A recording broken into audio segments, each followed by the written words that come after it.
ayun nga guys, no, ayan, ang ating tangji ulit, no. So, sa nakaraang in-upload ko na video, sinabi ko na gagamitin ko lang to as a modulation pedal. So, paano ko ba ginawa yun? So, isang bank tayo, no, nasa iisang bank, ayun, no, lobat na nga, oh, pero laban pa yan. So, nasa iisang bank tayo, bank 6, so, wala, mismong sa una, chorus lang, yan, oh. O, diba? Sa pangalawa,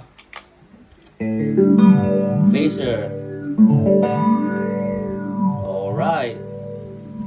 Then, pangatlo, phaser pero mabilis yung rate niya. Okay. O, tapos, may reverb tayo sa pang-apat. Yun lang. So, dahil naka-amp ako kagabi, hindi ako gumamit ng IR, tapos amp. No, so, pure modulation and reverb lang talaga. Ayan. Alright.